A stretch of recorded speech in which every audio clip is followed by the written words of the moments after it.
Here's a very interesting, sombering fact for you. Nearly every one of Iowa's 99 counties has an unsolved homicide or missing persons case. It haunts the community and leaves victims' loved ones in limbo.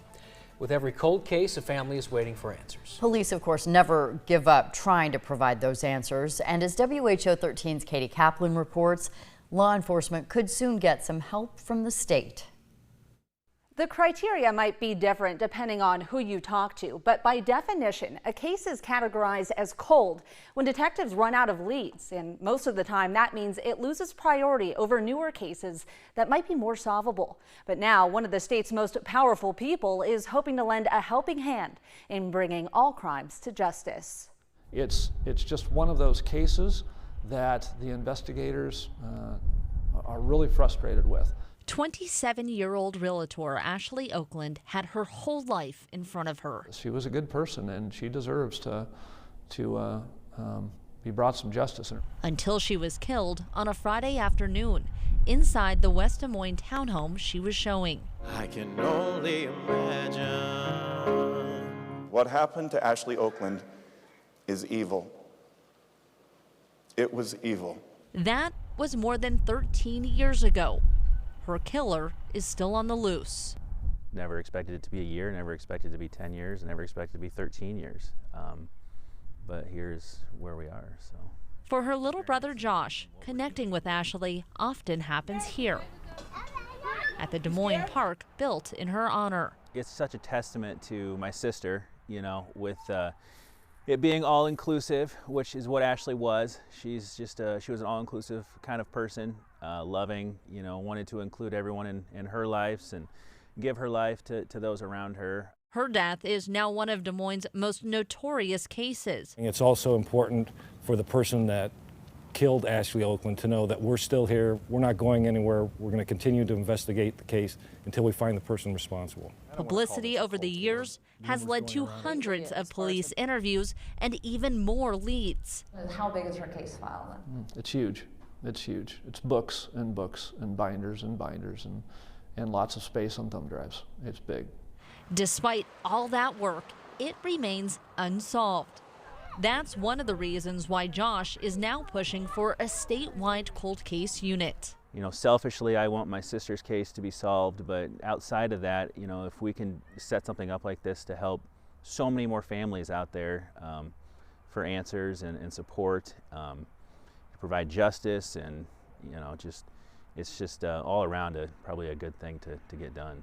It's a good thing for countless families. The Oakland case is just one of more than 750 unsolved in the state, according to IowaColdCase.org. The organizer tells me it is the only database right now that's tracking the numbers.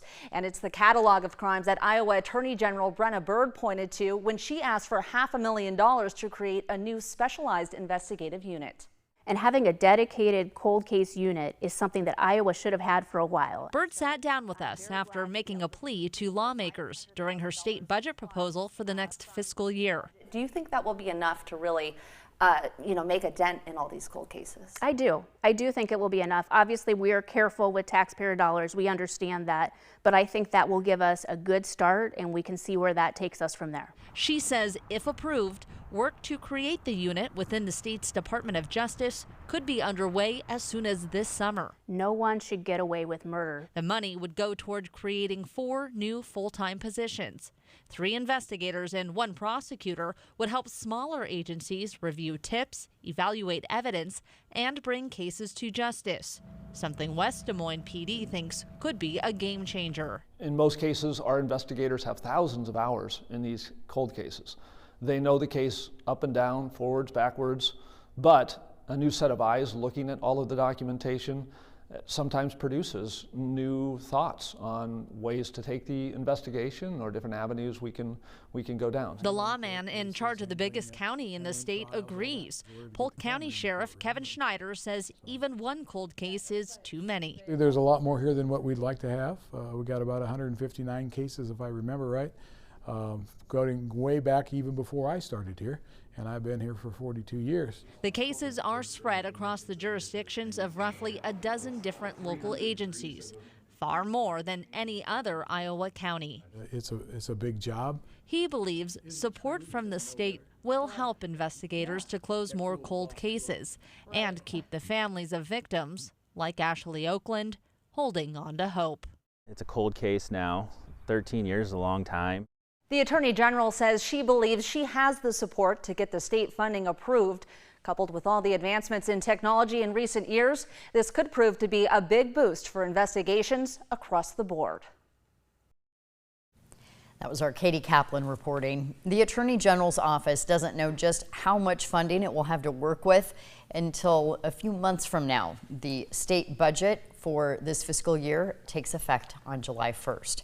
We'll keep you posted, and Katie is going to be working on a series of reports on unsolved cases in Iowa, so stay tuned for that. She's really into that. She has her own podcast. Yes, and great podcast, yeah. She's, and that's awesome. We hope we can get some closure to some of those families. Absolutely. We're thinking about them even now.